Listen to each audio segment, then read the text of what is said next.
So today I wanted to teach something. I wanted to teach how a doctor is somebody who chooses to use a plan of treatment based upon, let's say, bipolar, for example. This is the stuff I initially learned about when I was a kid starting out. My friend, my little sister is having trouble, and she's going through the emotional roller coasters. And I'm trying to explain what level-headedness is. And it's a balance in between the highs and lows is how I would describe it. And I also made a chart so that I can help teach everybody how to maintain this consistency and have a level of it and balance in their lives so that they can finally have the soothing and balance they need in the sort of, example of someone who is medicated. A lot of times for bipolar. Bipolar is a common diagnosis. I used to treat for this whenever I was a med aide for the mental health department. And though it was a common diagnosis, and most people get treated for it because there's highs and lows in the brainwave link. And the brainwave link goes like this. So you got the highs, and then you got the lows. But the middle ground in between there is the medicine. So the medicine helps us achieve the consistency and balance we need in our lives. So I'm going to go ahead and show my little chart here. So that's what it looks like. This is a bipolar example where we're looking at something and, it has a high and then it has a low. But the thing is the medicine drives that middle ground. It helps balance us out and achieve that consistency and that level-headedness, that logic, that reasoning, mathematics.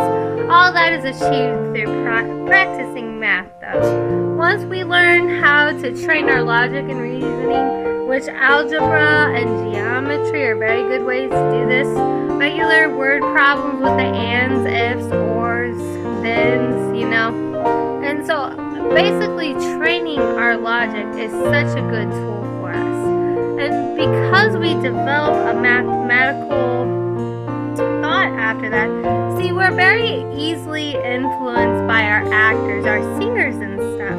But even they are human too, and sometimes don't recognize what, consistency is. So we can be emotionally driven all we want to, but living in our emotions is unhealthy.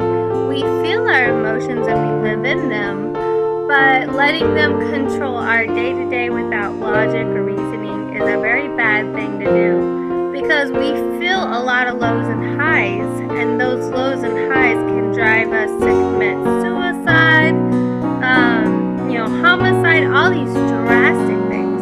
So we have to develop our logic, our training mathematical ability to reason that these things are wrong, so that we know we can, find those emotions, those behaviors, observe them, and maintain. So when we learn to maintain, we learn to overcome those emotions.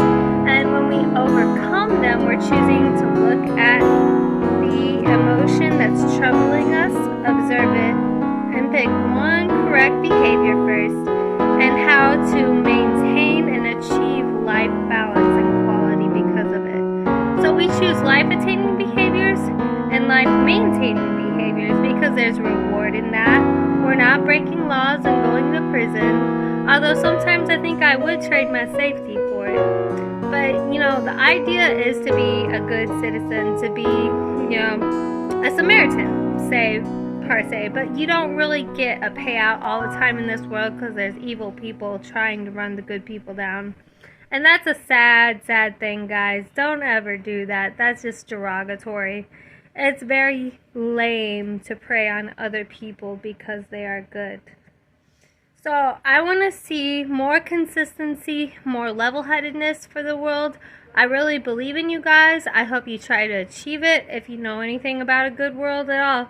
And, Sigmund Freud, he said well-being. We have a plateau of well-being when we do this, when we medicate ourselves, when we choose good behaviors, when we choose life-maintaining and attaining behaviors.